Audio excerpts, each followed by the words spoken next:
राधे राधे महाराज जी। महाराज जी, मैं जानना चाहती हूँ कि हम जब किसी भी धार्मिक स्थान पर जाते हैं परंतु फिर भी वहां जाकर हमारा मन भक्ति में क्यों नहीं लगता? मन घर में भागता है, बार बार चिंता करता है। क्योंकि उसका अभ्यास है। देखो, हमारा यदि सांसारिक चिंतन का अभ्यास है तो बिहारी जी के सामने बैठकर बिहारी जी की रूप माधुरी का चिंतन नहीं होगा, संसार का ही चिंतन होगा। और अगर हमारा भागवतिक चिंतन का है तो हम जहां नृत्य हो रहा है संसार में वहां बैठकर भी भागवतिक लाभ ले लेंगे। हम उसमें भी भगवत भावना करके और भागवतिक चिंतन करने लगे। हमारी श्री जी की सखिया कैसे नृत्य, ऐसे नृत्य करते और वो भावना में डूबता चला जा रहा है। अगर हमारा भाव में मन है, एक बार की हम घटना आपको बताते हैं। बिहारी जी के दर्शन करने जा रहे थे तो रास्ते में वो बारात निकल रही थी तो वहां खड़े होना पड़ा क्योंकि निकल रही थी। अब देखा लोग नाच रहे हैं, दूल्हा घोड़े पे सवार है, बड़ा सुंदर श्रृंगार। दूल्हे पे दृष्टि गई और तुरंत भाव बदला, दृश्य संसार का और भाव बदला। हमारे प्रभु दूल्हे के रूप में विराजमान है। अब हमारा भाव और दृश्य बदल गया।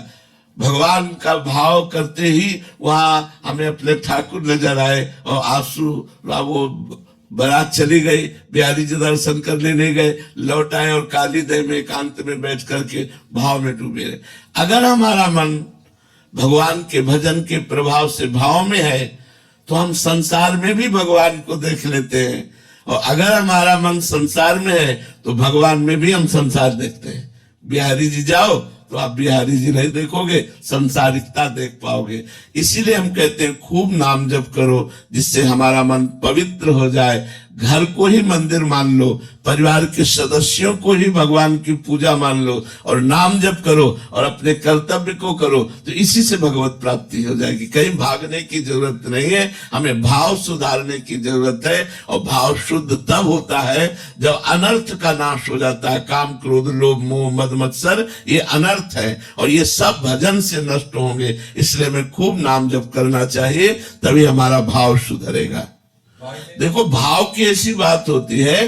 पूज्य पंडित गया प्रसाद जी महाराज ऐसे बैठे हुए थे और एक ब्रजवासिनी अपने माथे पे गोबर की छपरिया रखे हुए, डलिया रखे हुए और अपने लड़के को हाथ, और वो बाल भाव के उपासक थे। देखते ही उनका भाव बदल गया। यशोदा मैया जा रही है और लाला श्री कृष्ण उनकी अंगुली पकड़े हुए और वो घंटों भाव में मगन रहे। भाव का ही होता है दृश्य संसारिक, और भावना में वो भागवतिक डूब गए। तो हमें भाव की जरूरत है। हमारे भगवान को केवल भाव की जरूरत है, हमें भाव प्राप्त हो जाए। भगवान कहते हैं भाव का भूखा हूं मैं और भाव ही एक सार है। भाव से मुझको भजे तो भाव से बेड़ा पार है। भाव बिन सुनी पुकारे मैं कभी सुनता नहीं। भाव पूरित चेर ही करती मुझे लाचार है। भाव भाव जितना भाव आ जाएगा उतने जल्दी भगवान की प्राप्ति, उतने जल्दी हमें आनंद की प्राप्ति होगी।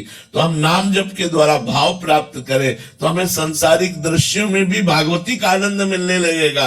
और अगर हम भाव नहीं है तो भागवत